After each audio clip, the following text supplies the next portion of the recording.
The Creality Ender 3, one of the most ubiquitous printers on the planet. I would bet if you don't own one, you probably know somebody that does. Regularly scheduled maintenance, just like for your car, is important for your 3D printer. Let's dive into the Ender 3 V2. Let's clean it up.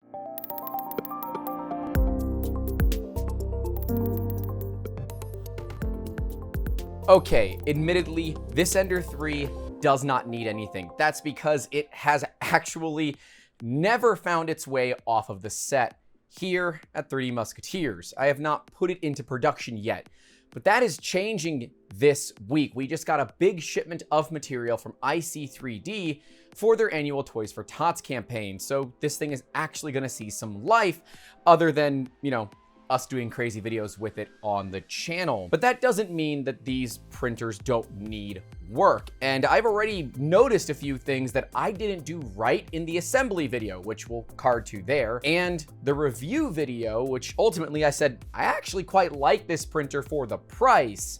It is not great for a business, but hey, if you're a hobbyist, it ain't a bad choice. I would still choose either one of these every single day of the week, but we're going to see soon, so make sure you get subscribed, if you can take an Ender 3 V2 and make it as good, if not better, than one of these for less money. And yes, I'm going to take into account my own time. We're going to talk about that when that video comes out. But yeah, get subscribed if you want to see that. And while you're down there, hit the like button, helps the channel grow. The big pain point for me with the Ender 3, and I mentioned it in the review video, we'll card to that as well, are the V-wheels. I know there are so many people that love V-wheels. I'm not one of them. We recently did an unboxing of a buy one, get one free 3D printer, and I unboxed the free 3D printer, which was a return unit from somebody else.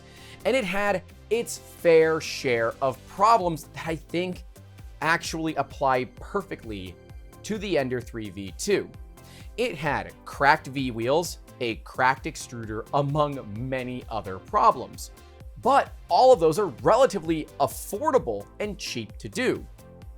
So let's go through that. First thing you're going to want to check, guess in this case, is pull the dang filament out.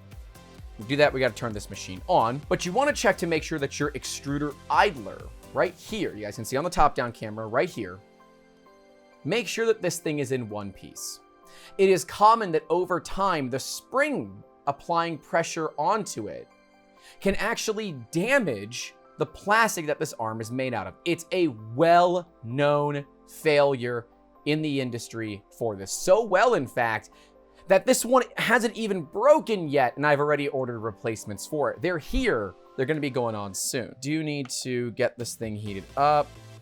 So let's do that. While we're waiting for it to heat, we're going to take a look at things like its gear here. I'm going to grab another camera so that you guys can get a better idea of what we're looking at here. All right, now we're going to go ahead and we're going to pull out the filament. To do that, we're going to twist the wheel by hand to get it out of the extruder, and then eventually you'll just be able to pull it. Pull it out nice and quickly. You want to make sure that you get all the filament out of the hot end. But what we want to take a look at is some of the gunk that might have built up on the extruder gear. Let's get some Allen keys and dive into this a little bit further. First, we're going to start by getting off the extruder idler. We want to see if there's any damage done to it. So let's go ahead and get that thing off. Now be careful. It might just decide to go springing on you and go off in a bunch of directions. So be ready to catch it as you release the tension here. There's a fair bit of pressure stored up there. All right, I've got the spring off. That's what we needed to get off. We can go ahead and pull the idler level as well. Once we have that off, we can inspect the initial passage right here where the filament goes in to see if there's any damage being occurred to that brass nut. We can also check the outlet hole. Right there is the outlet where the filament comes out. We want to make sure that we're getting that cleaned as well. But even further, we want to check on the extruder motor itself. We want to make sure that it does not have any gunk on it. And for the 5 prints I've done on this machine, this extruder gear already has crap on it. We're going to check to make sure that the grub screws on the motor are tight. This is a common problem with Ender 3s, that over time those can back out. If you have a little bit of blue Loctite, it does not need to be Loctite brand, but blue thread locker, not the red. Don't use the red, use the blue. That can keep these from backing out. So if you've had this problem before, go get yourself some blue thread locker. Loctite is a brand that most of us trust. We'll have links to it in the description if you're looking to buy some, and put it on those grub screws. A little dab will do ya. This is not the bigger the gob, the better the job. Let's get some Allen keys and let's make sure that is nice and snug. I use one of these little sets of combination Allen keys. They're just easier for me to find. We're gonna check. This is basically a brand new printer, so we should not have these issues yet, but still worth making sure everything is nice and snug. I'm going to come around to the gear, and let me show you guys what I'm talking about here. If you look on the gear, you'll see little bits of filament on those gear teeth, okay? That's a problem. You can see they're even coming off on my finger. That's a problem. We don't want that. To avoid that, we've got a couple of different options. We can use compressed air, but because there's so little on there, I'm literally just going to use my finger. It should be more than enough to get this gear nice and cleaned up, and you can see we're already pulling off some scraps of filament. We're going to check to make sure that the rest of the extruder looks okay. This is plastic. If you have a metal extruder upgrade ready to go, now is the time to do it. I highly recommend when you're servicing your printer to go ahead and make that upgrade. They're like 20 bucks or less. I'll put a link to one in the description for you guys as well. That way you can find one. Make sure you don't lose your spring like I just thought I did. Go ahead and fit everything together. Now, the process of putting everything back together is a little tough. So don't be afraid. You gotta push a little bit harder than you would think is necessary. For me, I actually pressed it so hard that I just moved the Z-axis down a little bit. That can happen. It's okay. Because the Ender 3 V2 is only a single-sided Z, you shouldn't mess anything up. That's also why we deliberately raised the head a little bit, so in case we did apply a little bit of excess pressure, when it would fall down, it wouldn't be that big of a deal. It wouldn't crash into the build plate or anything like that. So there we go. Check to make sure it still moves freely, which it totally does. Beautiful. That's what we need to do for the extruder. We're going to check to make sure the PTFE Bowden tube is in good shape. I know that it is for this printer because it's brand new, but what you can do to check this, and let me show you guys how to do it. We've got a little key right there. This is what keeps a Bowden tube connector from coming off. It's very important to have. It'll keep it from wiggling. You press the Bowden tube in, push in, and then pull out, and you'll be able to quickly pull out the Bowden tube. Now, what we should see is a circle. If we see any other shape than a circle, like an oval or something like that, well, it's time to replace it. We have two different routes to go for Bowden tube replacements. You can either get the same generic stuff that's on here, and that's just really simple to find. It's 4mm OD push-to-connect tubing. If you look up Bowden tube on Amazon, I'll again have links in the description for you. You'll be able to find it. But you have the option to upgrade to something like a Capricorn Bowden tube, which has much tighter tolerances, giving you a better printing experience. My suggestion, make the Cap tube upgrade. They don't pay us to say it, but it would be pretty cool for us to do a comparison. So if you want to see a comparison between the cheap Bowden tube that I have, as well as some Capricorn tubing, let us know in those comments and get subscribed, because that's a pretty easy video for us to shoot. So I'm going to add that to the shoot list because I'm the boss and I can do those things. Speaking of things that I can do as a boss, I can give you a segue to our sponsor, 3D Musketeers. That's right. As always, sponsoring our own videos to help make this awesome possible. We want to help you get your ideas out of your head and into your hands with full art-to-part rapid prototyping and product development. You want to use cool 3D printers, but you don't want to deal with the BS of maintenance? Hi, I deal with the BS of maintenance all the time. It's why we have 30 plus machines. I think it's like 36 machines now. We do that because if we have to do maintenance, we just put it on a different print. You may not have that option that we do here at 3DM. We can help you make your ideas real. Whether you have a model for a court case that you want to show the opposing counsel that, hey, you're better than them. You want to take some medical modeling, right before surgery, do some pre-surgery prep, or if maybe you have an invention that you want to get in your hands before the ghost of Billy Mays is caught on late night television talking about it, we can help you out with all of those things and more. And don't say, oh, 3D Musketeers can't help me. If it's 3D printing related, we probably can. Even if you got your own issues, I'm happy to help you. Shoot us a line, YouTube at 3dmusketeers.com. You can give us a call. We'll put our phone number right here. So if you have any questions at all, hit us up. That's what we're here for. You also want to check how the Bowden tube looks inside of your extruder. Remember, these are not all metal hot ends. That means the PTFE Bowden tube goes all the way to the nozzle. It protects the filament and acts as a heat break right up until that heat block where your filament can go ahead and get soft before it is extruded. Over time, this will wear down. A cap tube will last longer, but in my opinion, if you're gonna change out the PTFE tube for a nicer PTFE tube, like a cap tube, you might find yourself, in a position where replacing the entire hot end makes sense as well. Something like an all-metal hot end kit from Micro Swiss, and they have been around for a long time. That all-metal upgrade can be really important if you want to print materials like nylon. A stock Ender 3 cannot print nylon. It cannot print polycarbonate.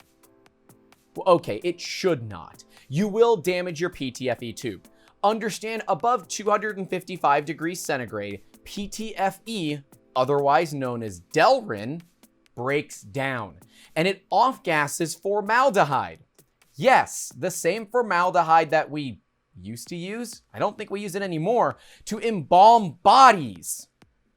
You don't want to be breathing that, do you? Ooh, don't breathe this. Didn't think so. So don't overheat your hot ends, please. But the process for removing it from the hot end is relatively similar. You got to remove this front cage. Once you have the front cage off, you pull off the retaining clip, the little blue clip that's sitting in there. And then you're able to do the same thing, push in and then pull out with the Bowden tube while pushing on the connector in. It's a pretty simple process once you understand how to do it the first time. It takes a little bit your first time, but I have faith you'll get it down. The next thing we want to do is look at the bed. Oh, what a terrible sound that is. The bed of an Ender 3 has got two different sides. It's got this one side with some sort of like carbonium or something. They call this something special, and I don't know what the heck it is, and I quite frankly don't care. The other side is clean glass. This side is supposed to be something where when it heats up, the pores expand a little bit and enable you to stick material on, and then when it cools down, it releases your part. And we've noticed it actually works quite well.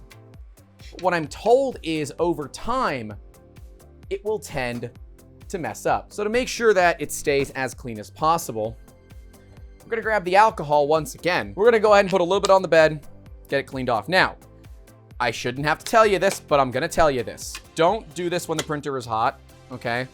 Alcohol is quite volatile. It can be a little problematic. It's not a huge fan of high amounts of heat. Now you can see, for the little bit of time that we've had our Ender 3 bed, and I have to use one of the top-down lights to show you guys, you can see that there's a line up there and then a line where the nozzle dragged across the bed. This bed will not last forever. I recommend that a good maintenance thing on these is if your bed is not sticking anymore and you don't really like printing on smooth glass, because remember, things like PETG do not stick properly to glass. PETG will weld itself to glass, and you're gonna have a bad time. Personally, I'm a fan of PEI. There are lots of flex plate solutions out there for the Ender 3. We're gonna be trying some out, including ones from Wham Bam. They're actually based in Florida, which is pretty cool to find another Floridian company that's not all Florida man-ish. But hey, we're gonna compare these beds because, well, Wham Bam is quite expensive and there are some very cheap options out there. How do they stack up? I've been told you can't really beat a Wham Bam. We're gonna find out. But once you got the bed nice and clean, you wanna make sure you clean any errant strays of plastic. The next step is to check your V-wheels. All of these little wheels, you've got 3 on each side of this Z-axis. You've got 3 on your X-axis and probably 3 on the Y-axis. I don't really know for sure. I assume it's 3. We're gonna get the glass bed out of the way because, well, that's a disaster waiting to happen. We're going to tell it to move the Z-axis. We're gonna have it move it up. Now I'm just gonna have it move it quite a bit up. That way I can watch the V-wheels as they turn to make sure that everything is happy. We're looking for cracks, we're looking for breaks, we're looking for excess wear and tear on the wheels. And if we see it, it's time to replace them. We're also at the same time going to check to make sure they're spinning. You want to grab onto them and see if you can stop them from spinning. If you can, they might be a little too loose. But there is a big difference between too loose and too tight. Generally speaking, on each side, you will have one of the wheels with an eccentric nut on it. An eccentric nut, as you can see in this photo here, is a nut that is not centered on a post. And that means when you turn it, it's like an oblong circle where it can add tension or remove it. This is very common. Let's see if my handy 10 mil is the right size. It is. I didn't even plan that. 10 mil fixes everything. All the gearheads out there know what I'm talking about. On the Z-axis, I only see one eccentric nut, and that's okay. It's this one right here on this side. Ours are okay, but if you feel any wheels are a little bit loose, go ahead and fix this now. It can be a problem that plagues you for weeks until you finally look at tightening those V-wheels. Because if you look here, even with the V-wheels relatively tight, I can still flex the Z-axis quite a bit. If they're loose, this flexes even more. And if they're too tight, it will bind up and not move smoothly via the single stepper motor on the one side here. We're gonna go back to disable stepper motors. That way we can move everything easily. You can also move these axes by hand. There's really not that big of a deal involved in here. But I'm just checking for wear spots, any issues. The Z-axis on this machine looks pretty clean, and I would guess that your Z-axis is going to be your cleanest axis. I would argue, though, that your extruder, your E-axis, which is sitting on your X-axis, will be the worst of the bunch. It's what will move a lot of times the fastest and has a tendency to get more wear than even the bed. You want to check to make sure that there are no grooves, again, in the V-wheels themselves. We do have some damage. Let me show you guys with a close-up camera what that damage looks like. It's nothing that I'm too worried about because there is still quite a bit of material on the V-wheels, but as I'll show you here in just a minute, V-wheels can get easily damaged. So as you might be able to see, we've got a line and we've got quite a few little cuts in these wheels. This is normal from assembly, but these can get worse over time. To give you an idea of how soft these wheels are, if we take a knife, can literally just scrape a line on those V-wheels. And yes, that's not that big of a deal, but you can definitely feel it. And that can be problematic when you're dealing with a printer, because those little bumps and ridges and things will show up in your prints. V-wheels are cheap, have spares. Now, other than the damage I just put into the V-wheel, these are okay. They are wearing faster than I feel comfortable with, and that might be because it's running a little bit tight. So I'm gonna come in here with my wrench. The eccentric nut for this is on the bottom. Look at loosening this up some. Oh yeah, see that's quite a bit looser. And I think that's gonna work out better. You also want to check to make sure, and this probably isn't going to be an issue, but check to make sure all of your nylon lock nuts here are all in good shape. They are not a 10 mil, I assume they're an 8 mil. But check to make sure they're nice and tight, because again, if they loosen up, you're gonna have a problem. Just like with the other machines, check to make sure your belts are looking good. These are a little bit loose, so let's go ahead and tighten it up. With the Ender 3V2, it's this little wheel over here, and it moves the idler pulley just a little bit. You don't need to move it a ton. A little bit gets it done. The last V-wheels to check are the ones on your bed. Now, if you've been doing a lot of big, heavy prints, chances are these have a fair bit of wear on them. But again, they're nice and cheap. So to do that, we're gonna take the printer, we're gonna put it on its side. I see 2 V wheels on this side. Let's verify there's one on the other side. Nope, 2 on each side. So that means you'll likely have an eccentric nut on both sides. Nope, you have eccentric nuts on 2 of the wheels on one side. In this case, it would be on this side of the printer, my left, your right. But again, we'll just check to make sure the V wheels are in good shape. These ones appear to be, it looks like my front one is wearing ever so slightly hard, so gonna loosen that just a touch, and that should assist in it moving. Yeah, that's a lot better. Same deal as with the Prusas we'll do here. If there's any crap in your rails, blow it out, clean it out. Ours is clean, so not gonna bother with that. And I forgot to turn on the air compressor, so, you know, oops. Then you'll want to preheat your printer. So we're gonna preheat PLA. We're gonna let that thing warm up. Next, we're gonna get ourselves some filament. Again, we are using the Atomic Light Gray PLA V2. And we're gonna verify that everything we did works out. Now, you might say, Grant, there are ball bearings on this. Shouldn't I lube up my ball bearings? In this case, it's up to you. If you want to, you can. It's not immediately necessary. We're at 162 and climbing. The bed is already where it needs to be, so we are okay to feed this through. Now for the Ender 3, it does help if you cut your filament off at an angle. That will help it find its home nice and easy. We're gonna go ahead and feed the filament through using the knob until we start to see it extrude.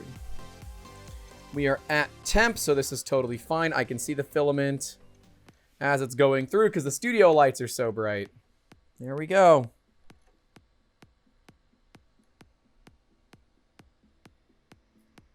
Gonna back it out a little bit so it stops oozing on us. You can use a pair of pliers. I like to use flush cutters for this. You can just clean up the little leftover on the nozzle. Remember, if you have been printing abrasives, it's time to change your nozzle and you shouldn't have been doing it in the first place. I'm gonna go ahead and pull the filament out because we don't need it in there.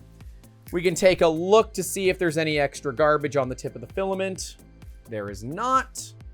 So we are effectively good to go there. Otherwise, on an Ender 3, you're gonna wanna check a lot of the basics. Things like your wires, right? How do your wires look? Do you see any frays? Is there anything coming out of your TechFlex cable cover stuff, whatever the heck it's called? Is there anything coming out of that? Do you have any issues there? How does your bed look? Is it warm? This one is quite warm. How do your bed cables look? Right, the big thing about the Ender 3 is that its cable management is not great. Like this stuff flapping over here in the breeze, and I'm sure I could do a better job with it. But this is not right. This is not the way it should be. And that can cause stress and strain over time. So make sure your cables are still in good shape. Replace any that are not. When you're ready, put your glass plate back on. And then ask yourself multiple times why you're keeping glass and not going to a flex plate, because they really are quite a bit easier. I forget how loud the fans are on this printer. This printer is so loud compared to some of the others. But yeah, the big things about an Ender 3, the V wheels, the extruder, the hot end, that's really about it. You can oil the Z-axis if you want. If it's dirty, clean it off. And you know what? That's probably not a bad move. This one's been sitting in some dust for a while. So let's clean that. Now that we've gotten most of that off, again, a little sewing machine oil does the trick. And because this is a, relatively cheap printer, I'm just gonna move this by hand. A Prusa is more difficult because, well, there are 2 Z-axes here. The other thing to note is make sure that your cable can go all the way up. The extruder cable is quite small, quite thin, and may not allow you to go all the way up. Definitely some more binding as we go down, but do not do that on a printer that is off. That's a great way to burn out your stepper driver. So make sure you do that on a printer that's actually turned on. But yeah, guys, that's kind of all I got for this. These printers are reasonably simple. As far as I'm concerned, a little bit easier than a Prusa to service as long as they were properly assembled or serviced previously. If you did a crap job servicing or a crap job assembling, these things are gonna suck to fix because V-wheels are a pain in the butt sometimes to take off and put back on. But they're not all that difficult. You unscrew the bolt, you pull it off, you put a new V-wheel in place, you stick the bolt back through, and you're done. Just don't over tighten it so you don't crush the ball bearings. Otherwise, you're good to go. I have seen some people lubricate the areas that your V-wheels go into. I don't believe that's necessary because this is Delrin, as far as I'm aware, which is PTFE, which is a self-lubricating plastic. So we should be okay there. But always, always, always make sure that your channels are clean and free of dirt. So if you want to take that alcohol towel that you have and just run it through, that makes life a whole lot easier. These machines are great for the money. Are they as good as either of these? I don't personally think so, but that's my personal opinion. I'd like to know down in those comments. You likely have an Ender 3. What has gone wrong with yours? I'm curious to know what we should be looking at upgrading on ours as we go through the process of trying to meet or exceed one of these with one of these for way less money. But yeah, guys, that's all I got for you today. Stay safe out there. Don't forget to call your loved ones. Don't forget to leave a like. And as always, keep making awesome. Have a good one. First world problems, not enough cameras. Hey, thanks so much for watching this video, and a big special thank you to our patrons. Thank you guys so much for assisting us in making some of these videos possible. Without you, I'd still be running that potato of a computer, and if you're wondering what I'm talking about, you can go check out the Thingiverse video where I actually show off my old computer in the palm of my hands. But right below me will be the entire playlist for printer maintenance. So if you want to learn to maintain more printers more better, go check that out. And down in those comments, make sure you let me know what printer you want me to really look at and maintain or review next. I'd love to know your opinions. And right next to it will be the video all about the Ender 3 V2, my review on it. I was still surprised by the value of this printer for what it costs. I will see you guys down in those comments and in the next video. Have a good one.